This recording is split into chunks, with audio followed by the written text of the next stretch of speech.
Hello दोस्तों, आपका हमारे इस वृंदाकुंज चैनल में स्वागत है।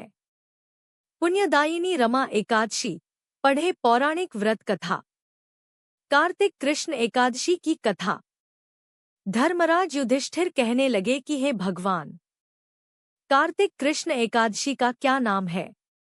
इसकी विधि क्या है? इसके करने से क्या फल मिलता है? सो आप विस्तारपूर्वक बताइए।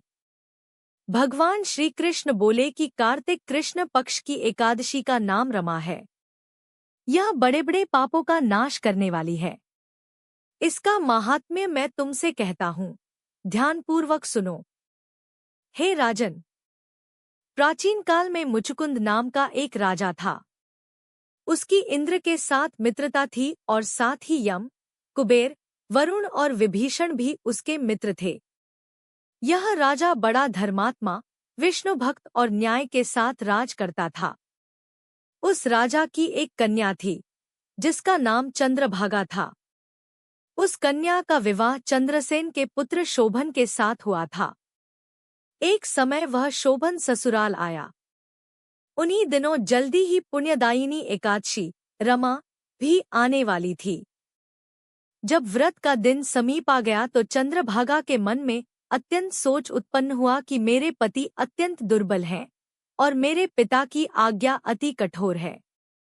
दशमी को राजा ने ढोल बजवाकर सारे राज्य में यह घोषणा करवा दी कि एकादशी को भोजन नहीं करना चाहिए। ढोल की घोषणा सुनते ही शोभन को अत्यंत चिंता हुई और अपनी पत्नी से कहा कि हे प्रिये, अब क्या करना चाहिए? मैं किसी प्रकार भी भूख सहन नहीं कर सकूंगा। ऐसा उपाय बतलाओ कि जिससे मेरे प्राण बच सकें, अन्यथा मेरे प्राण अवश्य चले जाएंगे। चंद्रभागा कहने लगी कि हे स्वामी, मेरे पिता के राज में एकादशी के दिन कोई भी भोजन नहीं करता। हाथी, घोड़ा, ऊंट, बिल्ली, गौ आदि भी तृण, अन्न, जल आदि ग्रहण नहीं कर सकते। फिर मनुष्य का तो कहना ही क्या है।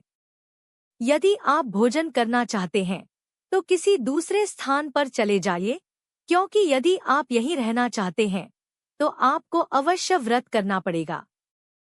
ऐसा सुनकर शोभन कहने लगा कि हे प्रिये, मैं अवश्य व्रत करूंगा। जो भाग्य में होगा वह देखा जाएगा। श्रद्धापूर्वक करती आ रही हूँ। इस पुण्य के प्रताप से आपका यह नगर स्थिर हो जाएगा तथा समस्त कर्मों से युक्त होकर प्रलय के अंत तक रहेगा। इस प्रकार चंद्रभागा ने दिव्य आभूषणों और वस्त्रों से सुसज्जित होकर अपने पति के साथ आनंद पूर्वक रहने लगी। हे राजन, यह मैंने रमा एकादशी का माहात्म्य कहा है। जो मनुष्य इस व्रत को करते हैं उनके ब्रह्मा हत्यादि समस्त पाप नष्ट हो जाते हैं।